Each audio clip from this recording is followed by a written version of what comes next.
ኢትዮጵያ ባድዋው የጸረ ቅኝ ግዛት ተጋድሎ ልዕልናዋን ካስጠበቀች በኋላ ብዙም ሳይቆይ የጀመረችው የግንባታ ፕሮጀክት ነበር።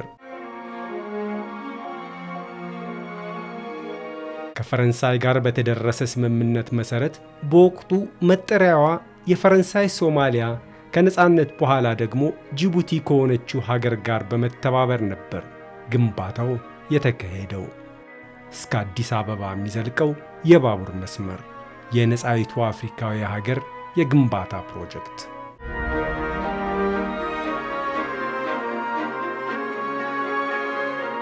ዝርጋታው በ1897 ተጀምሮ ሙሉ በሙሉ ለመጠናቀቅ 20 ዓመታት ወስዷል።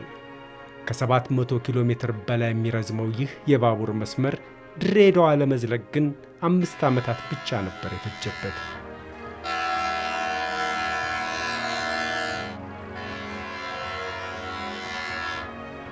እናም ድሬዳዋ ዘመናዊውን የንግድ መስተጋብርና የስልጣኔ ፍኖት መጓዝ የጀመረችው ከመስመሩ መዳረሻ ሀገራት 15 ዓመታት ያህል ቀድማ ነው።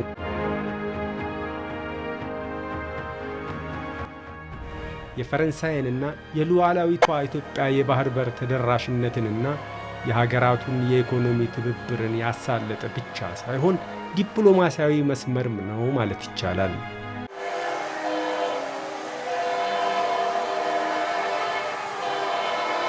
ፈረንሳዮች ነበሩ የሰሩት በ1895 ዓመተ ምህረት የሚሰሩት ያው ከኢትዮጵያኖች ጋር እና ያው አርማው ብዙ አርማዎች ያያችሁት ፍራንኮ ይባላል። ከዛ ከሼማን ደ ፌር ፍራንኮ ኢትዮፒ ነበር። ከዛ አርማው ተቀየረ። ልክ ፈረንሳዮች ጅቡቲ ነጻነቷን ስታገኝ ሁሉም ፈረንሳዮች ወደ አገራቸው ተመለሱ። ከዛ አርማው ተቀየረ። ኢትዮ ጅቡቲ ምድር ባቡር ድርጅት ሆነ።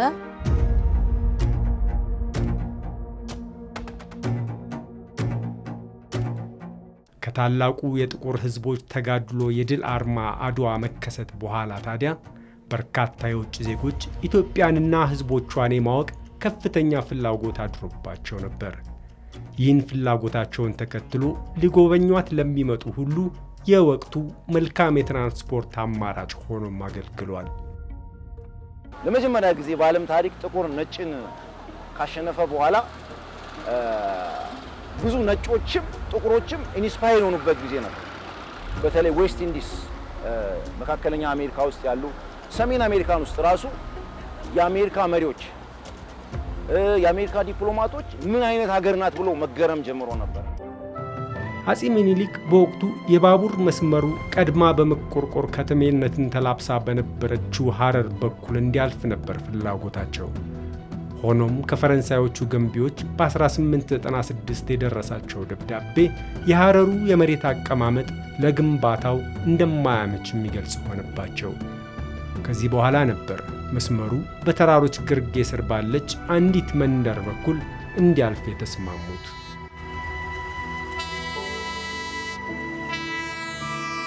የባቡር መስመሩ ግንባታም ተቀላጥፎ ተጉዞ በ1902 ከዚያች መንደር ዘለቀ።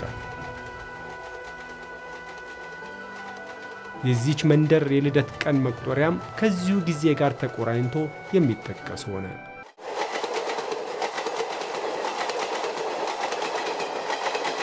በዛን ሰዓት ወደ ኢትዮጵያ የተላከ በጣም ከፍተኛ ስልጣን የነበረው የአሜሪካ ዲፕሎማት ነበረ። ሮበርት ፒት ስኪነር ይባላል እና ሮበርት ፒት ስኪነር በባቡር እስከ ድሬዳዋ መጥቶ ከድሬዳዋ እስከ አዲስ አበባ ያለው ገና አልተዘረጋም፣ በሂደት ላይ ነበር እና በጋማ ከብት በግመል እቃውን ይዞ ነው የሄደው እና እሱ ድሬዳዋ ላይ ተቀምጦ በዛን ሰዓት ምን ብሎ አላት? የበረሃዋ ገነት አላት። ዘ ኩዊን ሲቲ ኦፍ ዘ ዴዘርት የሚለው ስያሜውን የመጣው ከዛ ነው።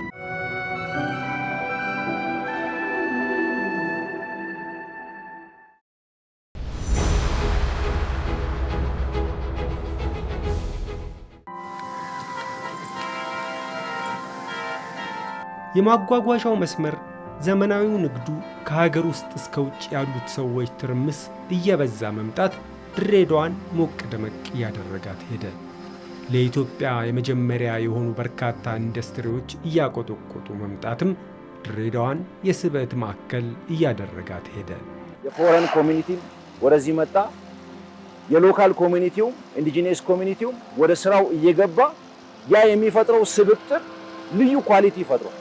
ለምሳሌ አሁን የድሬዳዋ ስልጣኔ ለየት የሚያደርገው ከሌሎች የኢትዮጵያ ከተሞች አንድ በትራንስፖርቴሽን ሲስተሙ ከባቡሩ ጋር ነው። ሁለት ደግሞ ኢንዱስትሪያል ሆናለች ድሬዳዋ። ባቡሩ ከተመሰረተ ከ30 ምናምን ዓመት በኋላ ጣሊያን ኢትዮጵያን በወረረበት ጊዜ አይነተኛ ሁለት ትልልቅ ፋብሪካዎችን ሰርቷል። ሲሚንቶ ፋብሪካና የጨርቃ ጨርቅ ፋብሪካ።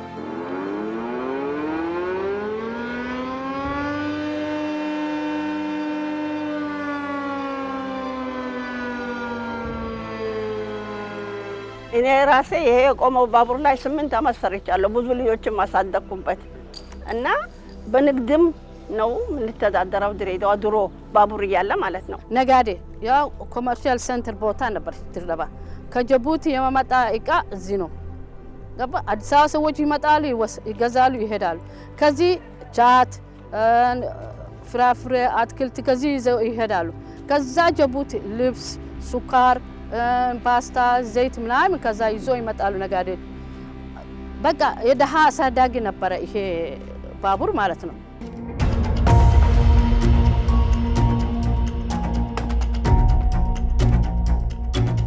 እነኚህ 3 ፋብሪካዎች የትራንስፖርት አውዱን ጨምሮ ማለት ነው የድሬዳዋ ህዝብ ቢያንስ 2/3ኛው ህይወቱ የሚደጎመው ኢኮኖሚው የሚመሰረተው በዛ ላይ ነበር። ከዛ ጋራም ተያይዘው ሌሎች ሳተላይት የሆኑ ብዙ ፋብሪካዎች፣ ብዙ የአገልግሎት መስጫ ተቋማት ተፈጥረዋል።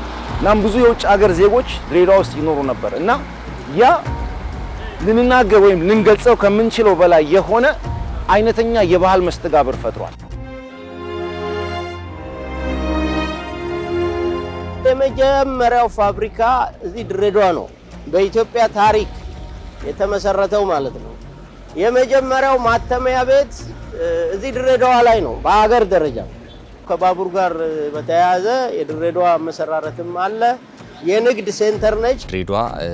ለወደቡ ቅርብ ነች እንደሚታወቀው ለሶማሌ ላንድም ለውጭ ሶማሊያም እንዲሁም ጅቡቲም ቅርብ አካባቢ ነች። 300 ምናምን ኪሎ ሜትር አካባቢ ነው ከጅቡቲ ያላት ርቀትና እነዚህ ነገሮች ለብዝሃነቷ ተጋላጭ አድርገውታል።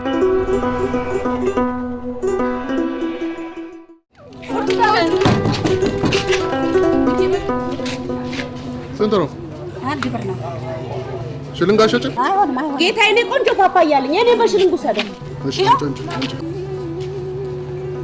መልሳለሽ የበር አለኝ።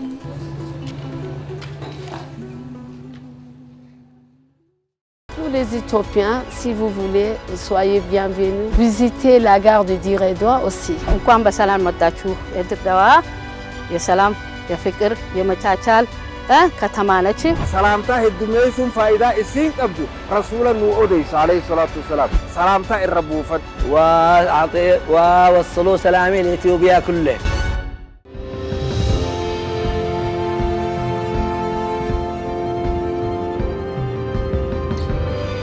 ድሬዳዋ በመሰራረቷና በነበራት የኢኮኖሚና ማህበራዊ መስተጋብሯ ምክንያት በርካታ ህዝቦችን ከሀገር ውስጥ ብቻ ሳይሆን ከውጭ ሀገራት ጭምር ለመሳብ መቻሏ የባለብዙ ባህል ባለቤት ከተማ አድርጓታል።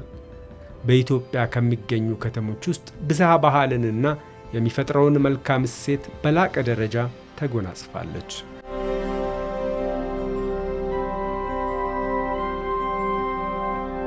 ሱማ ምንድነው ታውቃለህ? የትንሿ ኢትዮጵያ ነች። ሁሉም ብሔር ብሔረሰቦች የሚኖርበት ከተማ ነች። ትንሿ ኢትዮጵያም ደግሞ የተባለችው በምክንያት ነው። ይሄ ሁሉ ብሔር ብሔረሰብ ስለሚኖር ኢትዮጵያ ውስጥ ያለ ብሔር ብሔረሰብ በሙሉ ድሬዳዋ ውስጥ አለ። ፕላስ ዓለም ላይ ያለ ደግሞ አብዛኛው ድሬዳዋ ውስጥ አለ ለማለት ነው። ስለዚህ ትንሿ ኢትዮጵያ ፕላስ ትንሿ ዓለምን ብትባል አንስባትም። በኢትዮጵያ አካባቢዎች ብዝሃነት ይንጸባረቃሉ። በየትኛውም ኢትዮጵያ ክፍል ብዝሃነት ይንጸባረቃሉ። ነገር ግን አንዳንድ ቦታዎች ግን ብዝሃነት ከሌላ ቦታ ጎልቶ ሲታይ እናየዋለን። ይህን ስንል የተለያዩ ብሔር ብሔረሰቦች የጋራ አካባቢ ፈጥሮ የጋራ ከተማ የጋራ ስልጣኔ ፈጥሮ የሚኖሩበት ከተሞች በተለይ ከተሞች አካባቢ እናየዋለን። ድሬዳዋን ለየት የሚያደርጋት የኢትዮጵያ ብሔር ብሔረሰቦች በጋራ የሚኖሩበት ከተማ ብቻ ሳትሆን የዓለም ዜጎች ከሀገራችን ብሔር ብሔረሰቦች ጋር ተሰናስሎ የሚኖሩበት ከተማ ነው። ድሬዳዋ ለየት የሚያደርገው ራሳቸው የራሳቸው ምንድነው እሴት ያጎለበቱት እሴት አለ። የመነጣጠል ሳይሆን የጋራ ትርክታቸውን የሚገነቡበት ደስታ በደስታ ጊዜ፣ በሀዘን ጊዜ፣ በሰርግ ጊዜ በተለያዩ መድረኮች የሚገናኙበት ሁኔታ በጣም ደስ የሚል ማለት ነው። ኢቭን በጾታ እንኳን ብዙም አይከፋፈሉም ማለት ነው እና የድሬዳዋ ሕዝብ ድብቅ አይደሉም። ይሄ ደግሞ ሞር ህብረ ብሔራዊ አንድነታቸውንና አብሮነታቸውን የበለጠ እንዲያጎሉ አድርጎ ለሌሎች አካባቢዎች ተምሳሌት ሆነዋል ማለት ነው።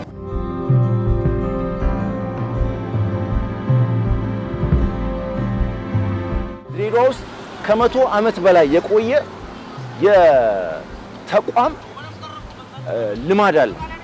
ተቋም በቃ ወደ ልቀት የደረሱ ተቋሞች አሉ። አሁን ምድር ባቡርን ብንወስድ የራሱ ያሰራር ልቀት አለው። ጨርቃ ጨርቅን ብንወስድ፣ ሲሚንቶ ብንወስድ የተሸጋገረ ነው። የኤሌክትሪክ መስመሮች ድሬዳዋ ውስጥ ነበረ መጀመሪያ ይዘረጉ የነበሩ ከዛሬ 100 ዓመት ምናምን በፊት። ስለዚህ ያ ባህል አንድ የሥራ ባህሉ ላይ፣ ሁለት የቋንቋ አብሮ የመኖሩ ባህል ላይ የራሱ የሆነ ትልቅ አሻራ ነው።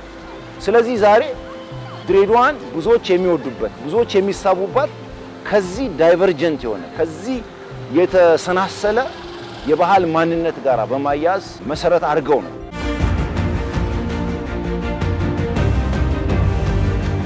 የድሬዳዋ የብዛ ባህል ማንነት ህዝቦቿንም ሆነ እንግዳዋን አቃፊ ሆና ትቀበል ዘንድ በጎ እሴትን ፈጥሮላታል። ጸጉረ ልውጥ የሚለው ቃል በድሬዳዋ እምብዛም ትርጉም የሚሰጥ አይሆንም። ብዙ ጊዜ አሁን ከሌላ ቦታ የመጣ ሰው ድሬዳዋ ላይ የራሱን ማንነት፣ የራሱን ባህል፣ የራሱን አይደንቲቲ ይዞ ነው የሚመጣው እና የራሱንም ጠባይ ግን እዚህ በቆየ ቁጥር ደግሞ የድሬዳዋን ይወስዳል። የግድ አካባቢው ኢንፍሉዌንስ ያደርገዋል፣ ተጽዕኖ አለው። ይሄ የሚወስደው ባህሪ ምንድን ነው? ቀናነትን ይወስዳል። ከሰው ጋር በቀላሉ መግባባትን ይወስዳል። ፍቅርን ይወስዳል። መረዳዳትን ይወስዳል። መከባበርን ይወስዳል። ያንተንም አመለካከት እንዳለ ይዤ የራሴንም ችግር የለውም። የተለያየ ቋንቋን ይለምዳል። ከተለያየ ብሔር ጋር ደግሞ ይተዋወቃል። ሁሉም የየራሱ ባህልና አስተሳሰብ አለው። ማንነትን ጥላህ አይደለም የራስህ እንዳለ ሆኖ ግን የዛን አካባቢ ደግሞ ስነ ልቦና ታንጸባርቃል። ዘር የት ሀገር መጣ ምን ሀገር መጣ የሚባለው ነገር የለም። ሁሉም ጓደኛችን፣ ሁሉም ወንድማማችን በቃ ኖርማሊ ኖ there is no clarification መጠየቅ ምንም አያስፈልግም። ሰው ልጅ በቃ እንደ ሰው ልጅ ነው የምንወደው። ይሄ ሀገር ውስጥ ይሄ ነው ዋና ነገሩ። ሌላ ሰው መጣ ከውጭ ሀገር መጣ ብለው ትኩረት ምናምን የለም። የኛ ሰው ነው በቃ ህዝቡም እንደዛ ይቀበላል። እንግዳ ተቀባይ፣ እርስ በርሱ የሚተሳሰብ፣ የሚቻቻል፣ የቋንቋ የሃይማኖትና የባህል ልዩነት የማያጥረው የሚሉት መገለጫዎች ካፍ ባለፈ መሬት ላይ የረገጠ መለያዋ እንደሆነ በርካቶች ይመሰክሩላታል። እዚህ እንደመጣን ኦልሞስት ከ4 ዓመት በፊት ነው እዚህ የመጣውኝና የማህበረሰቡ እንግዳ አቀባበል በጣም ደስ ይል ነበር። ማህበረሰቡ ብዝሃነትን በጣም የሚያስተናግድ ብዙ ቋንቋ፣ ብዙ ሃይማኖት፣ ብዙ ማንነት አንድ ላይ ሆኖ በአንድነት የሚኖሩበት የሚከባበሩበት፣ አንዱ የአንዱን የሚያከብር አንዱ የአንዱን ለማሳደግም ሚና የሚጫወት ማህበረሰብ ነው ያለውና እንደተዘፈነላት እንደምንወራላት ነው ያገኘዋት። በሰላም አብሮ መኖር፣ መተሳሰብ፣ መተዛዘን፣ መፈቃቀር፣ የሞተ መቅረብ፣ የራበው ማብላት፣ የተራዘውን ማልበስ ይሄ ከጥንት ጀምሮ በድሬዳዋ ውስጥ ከአባት ቅድመ አያቶቻችን የወራስነው ነገር ስለሆነ ይሄ ባህል ይቀጥላል የሚል እምነት አለን ኢንሻአላህ።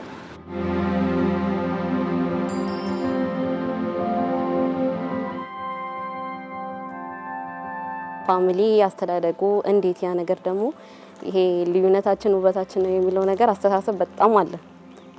ይሄ እንዳውም ዳይቨርስ ነን የሚል ነገር ሐሳብ ራሱ የለም። አንድ ላይ ነው ሲጀመር ራሱ አመጋገብ ላይ ስንመጣ ራሱ ይሄ ከሳህን አቀራረብ በአንድ ሳህን የተለያየ እምነት የተለያየ ብሔር ያለው አንድ ላይ ሆኖ የሚበላበት ቦታ ነው። የኑሮ አናኗር ዘዴ ራሱ ሀብታም ደሃ ሳይለይ በአንድ ሳህን ሲበሉ ነው የምታየውና ያ ነገር ነው ድሬዳዋ ከሌላው ከተማው የምትለይበት ትልቁ ነገር ማለት ነው። በእምነት በኩል ብትሄድ፣ በብሔር በኩል ብትሄድ፣ በባህል በኩል ብትሄድ፣ በአካባቢ በኩል ብትሄድ አንድ አይነት ባህሪ አላቸው። የመጎዳዳት ባህሪ የላቸው። የመተዛዘንና የመፈቃቀር ባህሪ አላቸው። ይሄ ባህላቸው ነው እያደገ የመጣው። ሁሉንም የሚያግባባው ምንድነው? አብሮ የመኖር እሴቱ አንዱ አንዱን እንደማይጎዳ ከጥንት ጀምሮ የተወራረሰ ነገር ነው። ይሄ እንደ ባህል የተያዘ ነው።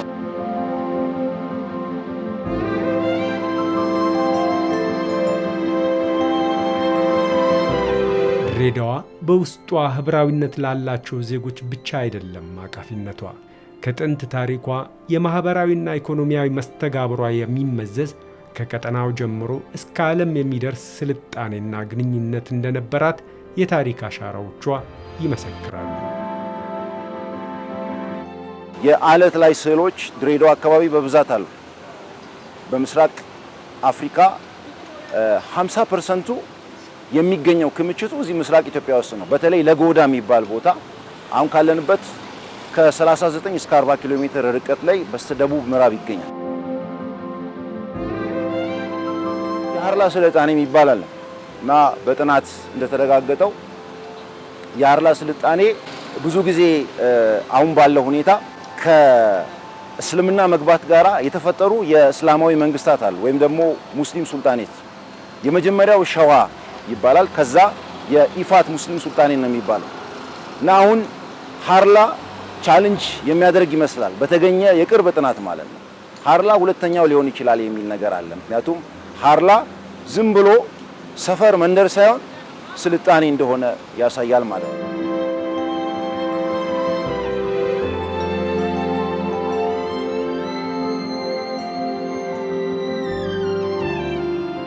ሰሜን ምስራቅ አቅጣጫ ቀላድ የሚባል ቦታ አለ ወይም ጀልዴሳ። በዛ አካባቢ ላይ ምርቶች ከዘይላና በርበራ ከአሁኗ ሶማሌላንድ ወደ ሀረር እያለ ወደ ደጋው የኢትዮጵያ ክፍል የሚሄድበት ቦታ ነው እና ያ ቦታ ላይ ቀረጥ የሚቀረጥበት ድሬዳዋ ከመመስረቷ በፊት የነበረ ዋና ማዕከል ነው።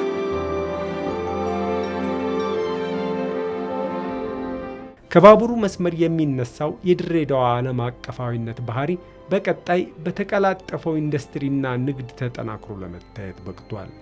የተለያዩ ሀገራት የትውልድ ሀረግ ያላቸው ህዝቦች የሚኖርባት ብቻ ሳትሆን ሰርተው የሚያድሩባት ከተማም ሆነች።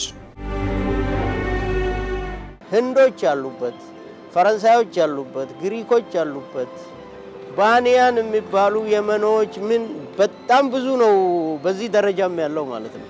ስለዚህ ይሄ ሁሉ ነው እንግዲህ ተከባብሮ የሚኖረው አንዱ የሌላውን አክብሮ እንደውም አብሮትም ባህሉንም ምኑንም ተጋርቶ ነው የሚኖረው ማለት ነው። ስለዚህ ይሄ ምን ፈጥሯል?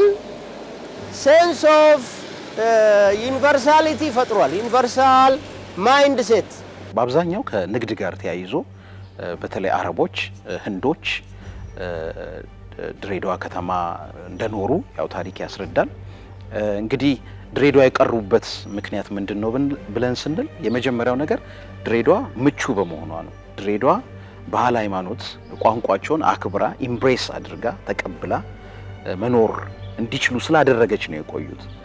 ያ ባይሆን ኖሮ ማንም ሰው እኮ በማይመቸው ቦታ መኖር አይችልም አይደለም። ድሬዳዋ እንግዲህ ይሄንን በማድረጓ እነሱም ብቻ አይደለም በርካታ ሌሎች የውጭ ሀገር ዜጎችም እንግሊዞችን ጨምሮ በድሬዳዋ እንዲመጡና እንዲነግዱ፣ እንዲሰሩ፣ ሃይማኖታቸውን፣ ባህላቸውን፣ ቋንቋቸውን እንዲያስተዋውቁ እድል የሰጠች ከተማ ናት ማለት እንችላለን።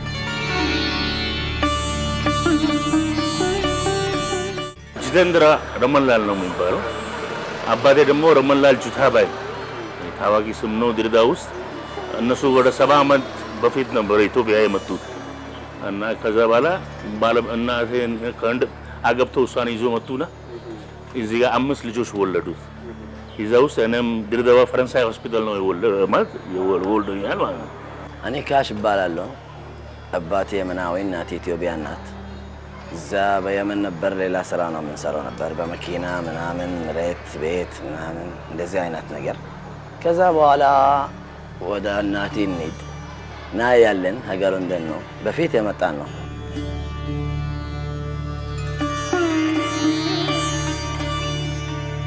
የወለድክበት ሀገር ይባላል። እናት ማለት የሚጠበሰው እናት ነች። እናት ሀገር ነች ማለት ነው። አንዳንድ ሰው አንድ ሀገር ነው አለው፣ እኔ ሁለት ሀገር ነው አለኝ ማለት እንደዛ ይባላል። አባት ሀገር ነው፣ ይሄ እናት ሀገር ነው። ወደዚህ ስንመጣ ለሌላ ስራ ነበር። ከዛ ስናይ ምንም የየመን ቤት የለም ምናምን። እንዴት እንደዚህ ነገር የለም? ድሬዳዋ ራሱ የታሪክ የሚባል ምን የመናዊ ነው የነበረ እዚህ እንዴት የየመናዊ ቤት የለም?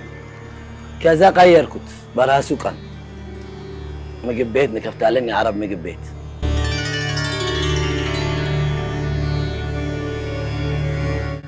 ዛሬ ላይ እነዚህ የውጭ ሀገራት የትውልድ ሀረግ ያላቸው ዜጎች ታዲያ የየባህላቸውን እሴቶች እያከበሩና እያበለጸጉ የድሬዳዋ ተጨማሪ ድምቀት ሆነው ቀጥለዋል። በፊት ነበር በመቶ ዓመት ምናምን የመናዊዎች እዚህ ነበሩ፣ እዚህ ሰፈር ራሱ። ከዛ አሁን ቤቱ ሲታይ ራሱ የአረብ ቤት ይባላል የኛ ሰፈር እዚህ ላጋር። ለዛ አሁን ስትመጣ የመናዊ ሲያይ ዘመድ ነው የሚመስለው። ኮስሞፖሊታን ይባላል። ኮስሞፖሊታን ማለት በጣም ብዙ አይነት ህዝብ የኖረበት ሀገር ነው። ለምሳሌ በዚህ ሰፈር ብዙ ባሊያኖች ነበሩ።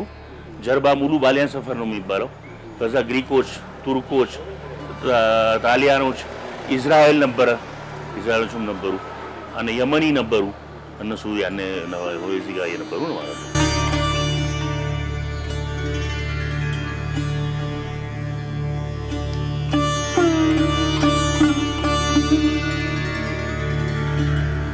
አሁን ራሱ እዚህ የሚመጣ ሰው ሀበሻ ብቻ አይደለም፣ ሶማሌዎች፣ ጅቡቲ፣ የመናዊ ከውጪ ሌላ ሀገር ብዙ ይመጣል እዚህ። እኔ ራሴ አሁን የለመድኩት ሶማሊኛ አንዳንድ፣ ኦሮምኛ አንዳንድ፣ ጅቡቲያን ሰማለሁ። ገባ ባቴ ለምሳሌ ድሮ አንድ ግሪክ አርሜኒያን ሰው ጋር የሰሩ ሲሆን ፊሊፕስ የሚባለው ነበር፣ አቶ ኦስካር ነበር የሚሰሩት። እነሱ ግሪክ አመት በዓል ምናምን ሲሆን ኬክ ምናምን ወደኛ ይልካሉ። እኛም ደግሞ ባህላችን ሲሆን ለነሱ ጣፋጭ ነገር ምናምን ልካለን። እርስ በርስ በቃ ጀስት ይሄ አይነት ነገር ነው ባህሉ ማለት what we can say ኤክስቼንጅ ነበር የምናደርገው ማለት ነው። ብዝሃነታችን ለኛ ውበት አርጎ አጉልቶ ከአገር አልፎ ወይ ደግሞ ከራሳችን ሀገር አልፎ ለዓለም በጣም ገጽታችንን የሚያጎላና ሌሎች ዓለም ሀገራት እንዲህ አይነት ነገርን ለማግኘት እድሉን ያላገኙበት ሁኔታ ነው የሚያሳየው ማለት ነውና ይሄ እንግዲህ ለህብረ ብሔራዊ አንድነት በጣም ትልቅ አስተዋጽኦ አለው እያደረገም ነው ያለው።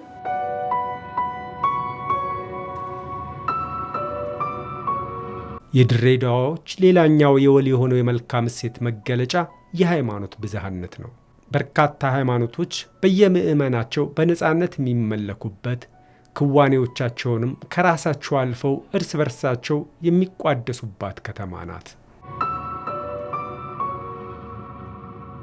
ይህን የብዝሃ ሃይማኖት መልካም እሴት እንኳን የሀገሬው ተወላጅ የውጭ ሀገራት የትውልድ ሀረግ ያላቸው ነዋሪዎቿም የሚቋደሱት የሚመሰክሩት ነው። የሃይማኖት ነገር እሱ አሁን ለምሳሌ በቅርብ የክርስቲያን በዓል መጣ። ከዚህ ነው የሚያልፉት ታቦት ሲሸከሙ ምናምን። እዚህ ሲያልፉት የኛ በውሃ በምናምን እንቀበላለን። ረመዳን ሲሆን ክርስቲያን ይመጣሉ እዚህ ከኛ ጋር ይበላሉ። ሰንቡሳ ምናምን ምን በላው ነገር አብረን እንበላለን።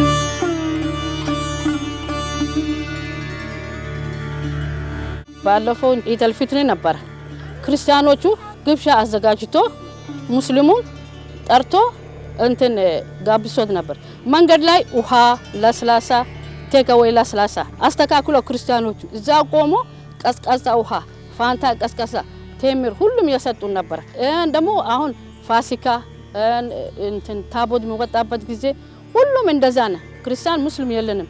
ወተን ቴምር ሀብሀብ ኤቭሪቲንግ አዘጋጅተን መንገድ ላይ እንቆማለን። ሽታው እንኳን አይቀርም። 2 ወር አብረው የሚጾሙ ነበሩ ድሬዳዋ ውስጥ።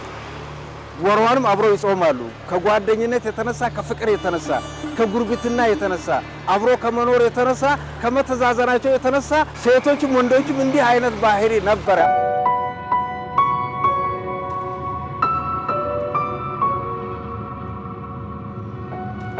ትልቅ ክብረ በዓላቶች ይከበራሉ። በምስራቁ ላይ ለምሳሌ የቁልቢ ገብርኤል በሚከበርበት ሰዓት በርካታ እንግዶች ወደ ከተማችን ይመጣሉና እነዚህ እንግዶች በሰላም በደስታ የመጡትን በዓል አክብረው እንዲመለሱ ለማድረግ እንደ መንግስት ሰፊ ስራዎች ይሰራሉ። ነዋሪውን በዛው ልክ ተዘጋጅቶ ነው የሚጠብቀው የመጡትን እንግዶች ማለትና እንግዶች ምንም ብቸኝነት እንዳይሰማቸው ባይተዋርነት እንዳይሰማቸው ያደርጋሉ ማለት ነው። ለምሳሌ ባለፈው አመት 2 ሰዎች አረፉ። የተፈጥሮ እንትን ነው አረፉ። ግን አንድ ሰፈር ናቸው፣ አንድ አካባቢ። ስለዚህ ቀን ላይ ለኦርቶዶክሷ ሸራው ጥቅም ላይ ዋለ። የኦርቶዶክስ አዘንተኞች ቀን ላይ ያረፉትን የኦርቶዶክስ እምነት ተከታይ ሲያስተዛዝኑ ዋሉ። ማታ ላይ ደግሞ የእስልምና እምነት ተከታይ የነበሩትን እንደዛው ደግሞ ሌላው ግሩፕ መጥቶ ሁሉም ተቀላቅለው ሲያስተዛዝኑ ዋሉ።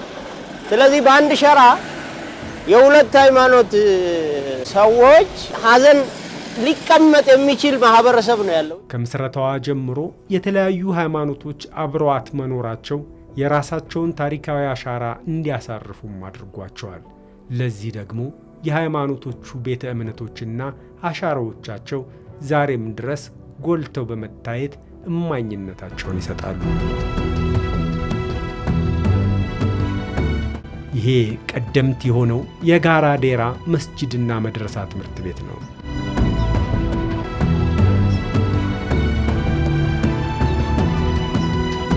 ይሄ በድሬዳዋ ቀደምት የሆነው የቅዱስ ሚካኤል ቤተክርስቲያን ነው። በተቀበለበት ጊዜ እግዚአብሔር በቸርነቱ ለዚህ ያደርሰንና ኃጢአትም አብይ ጾም እንደተጠየቅነው ሁሉ የትንሣኤም ጊዜ መሰለ። የአርመን ሐዋርያዊት ቤተ አምልኮ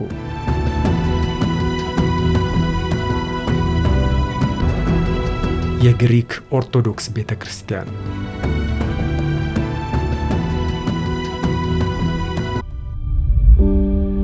የቅዱስ እስጢፋኖስ ካቶሊክ ቤተ ክርስቲያን የህንዶች ምኩራብና የማሃጀን ትምህርት ቤት የሉተራን ቤተ ክርስቲያንና ክርስቶስ ትምህርት ቤት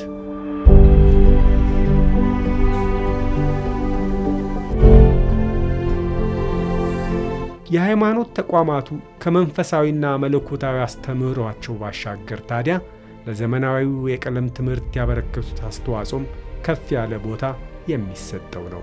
መጀመሪያ በዚህ ቦታ ላይ ያው ሚሽኖች ወደ ኢትዮጵያ ገብተው መጀመሪያ በዚህ በድሬዳዋ ላይ ካረፉ በኋላ ብዙ ሰዎችን ከመርዳት የተጎዱ ሰዎችን የተቸገሩ ሰዎችን በመርዳት በዚህ መንገድ እንደገና ደግሞ ትምህርትን መሰረት በማድረግ እና የእምነትን ወንጌልን አንድ ላይ ነው ይዞ ወደ ኢትዮጵያ የመጡትና በዚህ መሰረት ላይ እንግዲህ በዚህ በ1920 ዓመተ ምህረት ነው ክርስቶስ ትምህርት ቤት የተመሰረተው።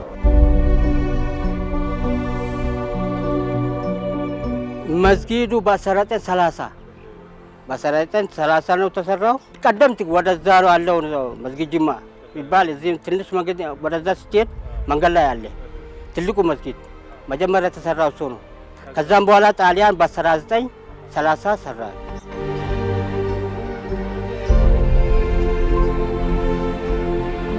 ወደ 100 ምናምን ዓመቱ ነው። ግን ለረጅም ዓመት ብዙ ከተማው ላይ ስም ያለው ትምህርት ቤት ክርስቶስ ትምህርት ቤት ነው እና ብዙ የመንግስት ባለስልጣኖች ጳውሎስ ኙኞ የሶማሌ ፕሬዝዳንት የነበረው ዚያድ ባሬ እና አደም ፋራ እዚያው ከተማ ውስጥ እንኳን አሉ የሚባሉ ከንቲባዎች የተባሉ ድሬዳዋ ክርስቶስ ትምህርት ቤት ነው ተምረው ለዚህ ትልቅ ደረጃ የደረሱት። ይኸው ጀዲዳ ትምህርት ቤት የሚባለው በየው ከመስጊዱ በስተቀኝ እዚህ ይማራሉ። ያው ሙስሊሙም ክርስቲያኑ አብረው ነው የሚማሩት። ወደ 400 ወይም 500 ሰዎች ነበሩ ከነ ልጅ ከነ ሴት ምናምን አለ። የህንድ ትምህርት ቤትም አለ። እዛ 1 እስከ 5ኛ ያስተምሩ ነበር። አስተማሪ ከህንድ ይመጣል፣ ደብተሮቹም ከህንድ ይመጣል እና እዚህ ጋር እነሱ በህንደኛ ያለው ኮርሱ ህንድ ጋር አብሮ የሚሄደው ኮርስ እዚህ ነበር የሚያስተምሩት። ለዛ በየ ልጁ ከዚህ ሄዶ ህንድ ከገባ አያስቸግርም። አንድ አይነት ኮርስ ነው የሚሄደው ማለት ነው እና እዛ ነበር የሚያስተምሩት። ይህ የቅዱስ እስጢፋኖስ ካቶሊክ ቤተክርስቲያን ያቋቋመችው በኢትዮጵያም የመጀመሪያ እንደሆነ የሚነገርለት ማተሚያ ቤት ነው።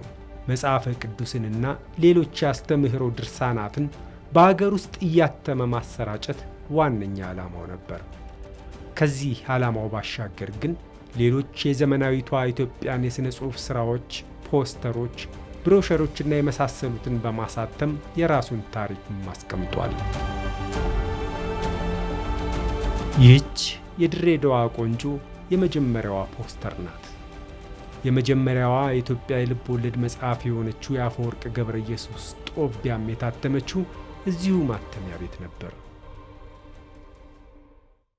تجوا وتشوفونا مرحبا والسلام عليكم ورحمة الله وبركاته.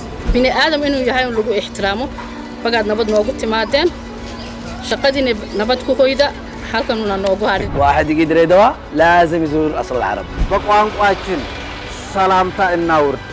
ሰላም ነህ ወይ፣ በጎ ነህ ወይ፣ ደህና ነህ ወይ እንበል። नमस्कार, कैसे हैं मेरे भाई और मेरे बहनें? मेरी तरफ से हार्दिक शुभेच्छाएं।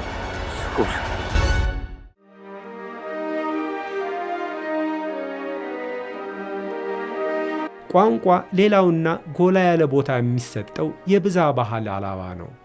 ከነዋሪዎቿ ስብጥር ጋር ተያይዞ ድሬዳዋ የባለብዙ ቋንቋ ማለትም መልቲሊንጓል ህዝቦች ባለቤትነቷ ሌላው የብዛ ባህል ጌጧ ነው። በጣም ደስ የሚለው ነገር አንዱ እሱ ነው። ባይዘው አክቹአሊ እኔ አደሬ ነኝ። ብዙ ላንጉዌጅ መልቲ ላንጉዌጅ እችላለሁ ብዬ አስባለሁ። አሁን ኦሮሞኛም እችላለሁ፣ አማርኛ እናገራለሁ፣ አረበኛ እችላለሁ። ያው እንግዲህ አሁንም የትምህርት ቤት ቋንቋችንም እንግሊዘኛም አለና እነዚህ ሁላ ነው የምናወራውና የተለያየ ብሔር የተለያየ እምነት ያለው በአንድ ስፍራ ላይ ሲቀመጥ ያ ሁላ ዳይቨርሲቲ እንለያየለን የሚል ሐሳብ የላቸው። አንድ ላይ ስንበላ አንድ ላይ እንትን ስንል የሌላው ቋንቋ ለመማር በጣም እንትናለን። ይሄ ፍላጎት አለ። ያ ነው ከሌላ ቋንቋም ትንሽ እንደውም ከኛ ቋንቋ ይልቅ ራሱ በእነሱ ቋንቋ ስናወራ እንገኛለን። ጀስት የናንተስ እስኪ የራስህንስ ምንድነው ቋንቋህን አናግረኝ እንደውም አስተምረኝ የሚል ነገር አለ። ሶማሌ ተናጋሪ ቋንቋ ዶርሚተሪ አካባቢና ከነሱም ጋር የተወሰነ እኛም አማርኛ እያስለመድናቸው እኛም የነሱን ቋንቋ የተወሰነ እየለመድን ነው። በዚህ ቤት ራሱ ሁሉም ቋንቋን ይችላል። ያኒ ሶማሊም ይችላል፣ አረቢም ይችላል፣ እንግሊዝኛም ይችላል። ሁሉም በቃ እንደዚህ አሁን አረቢ ሲመጣ እሱ አጠራለሁ ጣሪቅና አረቢኛ ንገረው ይላሉ። እኔ ከለም እንግሊዝኛ አንተና በእንግሊዝኛ አውራ፣ ሶማሊኛ አንቺ ነኝ በሶማሊኛ አውሪ። ሁሉም ንግባባ።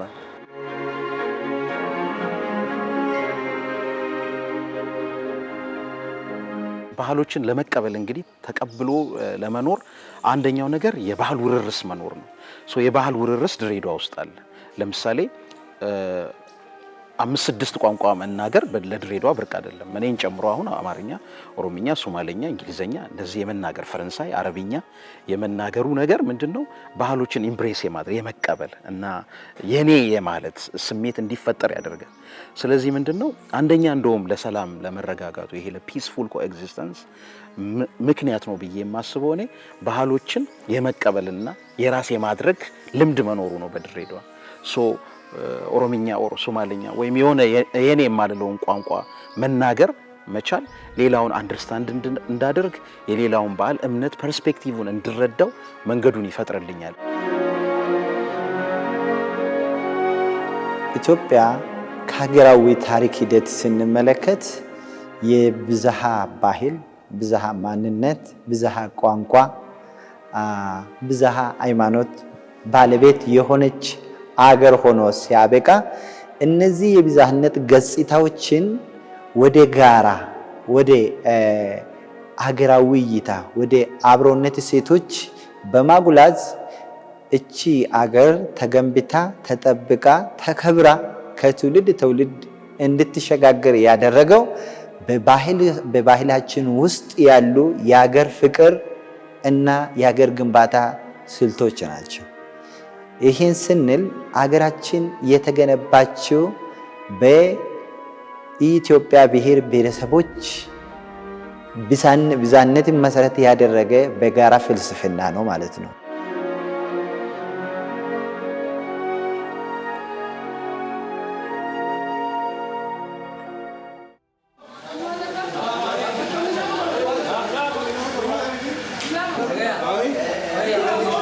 ድሬዳዋ መጥቶ የአመጋገብ ባህሏን የተቋደሰ እንግዳ ከምግቦቿ አይነት መበራከት እስከ ማህበራዊ ፋይዳው ድረስ የሚያስቀምጠው ትዝታ በዋዛ የሚረሳ አይደለም። በተለይ የጣፋጭ ምግቦቿን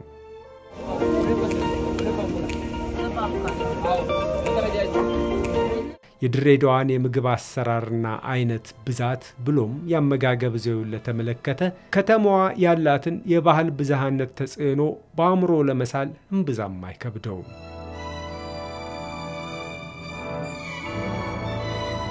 ጣፋጭ ምግቦቿ በጣም ትታወቃለች። ሙሸበክ፣ ሀልዋ እና እነሱ ምግቦች በጣም ነው የምወዳቸው ነው በበኩሌ።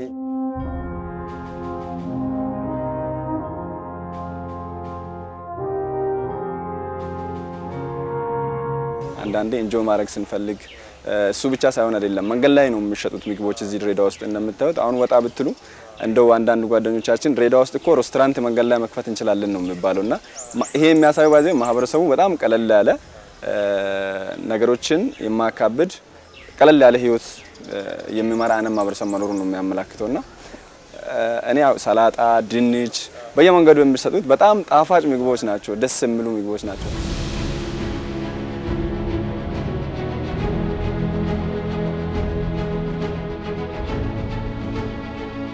የኪነ ጥበብና ዕደ ጥበብ ስራዎች፣ ስፖርቶች፣ ፎቶግራፍና የመሳሰሉት የመዝናኛውና የዘመናዊው ዓለም መስተጋብሮች በድሬዳዋ ሲዘወተሩ ረዥም ዘመናትን አስቆጥረዋል። ከማዘውተርም በላይ ለሀገር ስመጥር ባለሙያዎችን እንድታበረክት አስችሏታል።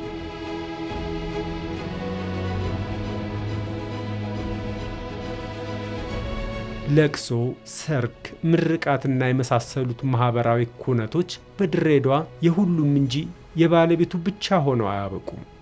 ይህም ነባሩ ነዋሪ ብቻ ሳይሆን አዲስ የገባውም ይወርሰው ዘንድ የሚያስገድደው ስቦ የሚያስቀረው እንደሆነ ይነገርለታል።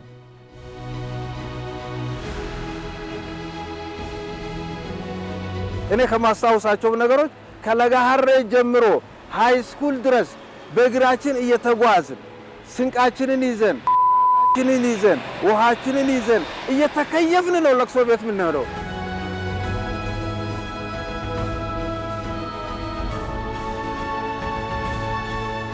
ድሬዳዋ ምርቃት አለ አይደለም? የእኔ ልጅ ተመራቂ ነው ዘንድሮ ጨረሰ ዩኒቨርሲቲ መጣ አይደለም? ሙስሊሙም አንድ እንትን ቦታ ምግብ ይሰራ፣ ክርስቲያኑ አንድ ቦታ ይሰራሉ። ከዛ ለብቻ ባልተን ጨፈራው አንድ ቦታ እናደርጋለን።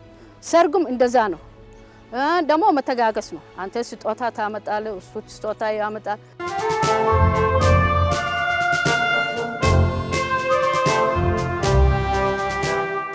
ህብረ ብሔራዊነት፣ የብዝሃ ባህል ባለቤትነትና አቃፊነት የልዩነትና ግጭት ምንጭ እንደማይሆን ትንሿ ኢትዮጵያ ሕያው ምስክር ነች ማለት ይቻላል።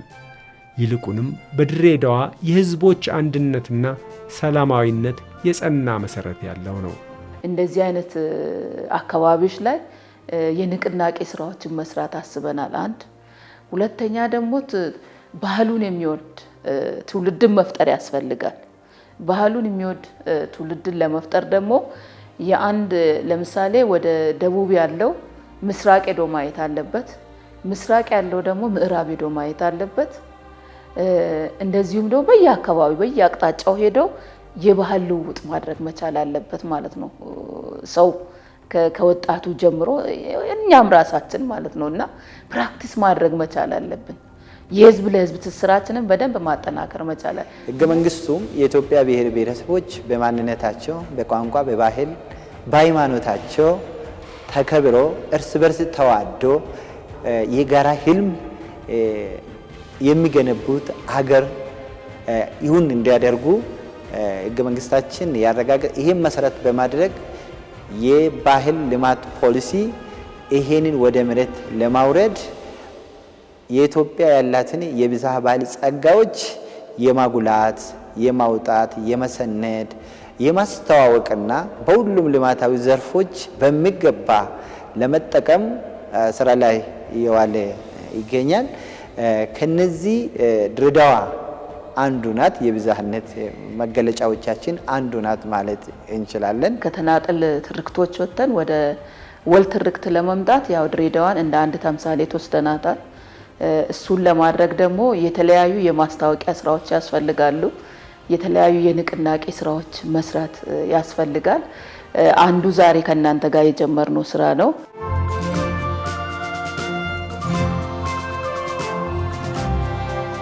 ሁላችንም በዚህ ምድር ያለነው ሰዎች በሀገራችን በኢትዮጵያ ያለነው ሰዎች ሽማግሌዎች፣ ወጣቶች፣ አሮጊቶች ሁላችንም ማህበረሰብ ለሰላም ዘብ የቆምን እንደሆነ ይሄ ስራችንን ፈጣሪ ስለሚወድልን ባለንበት ቦታ ላይ ሰላማችን ያለው ምላሳችን ላይ ነው። ስለዚህ ከጎረቤት ጀምሮ እስከ አካባቢ ድረስ የምናውቀውም ሰው ማናውቀውንም ሰው በቋንቋችን ሰላምታ እናውርድ። ሰላም ነህ ወይ፣ በጎ ነህ ወይ፣ ደህና ነህ ወይ እንበል። ፈጣሪ ሰላም ይሰጠናል። ለወደፊቱ መሆን ያለበት ትውልድ መልካም የሆኑ ነገሮችን ከባለፈው ትውልድ ይቀባበላል።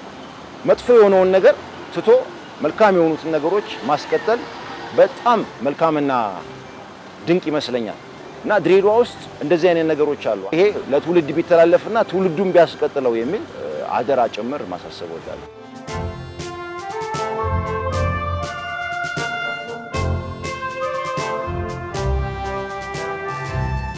በድሬዳዋ የኢትዮጵያን ሰንደቅ ዓላማ የመስቀልና የማውረድ ስነ ስርዓት ምናልባትም ከሌሎቹ አካባቢዎች የተለየ ክብር ይሰጠዋል። ከትምህርት ቤት እስከ አደባባዮች የብሔራዊ ማንነታችን መገለጫ የሆነችው ሰንደቅ ዓላማችን ከነ ሙሉ ክብሯ ከፍ ብላ ትውለበለባለች።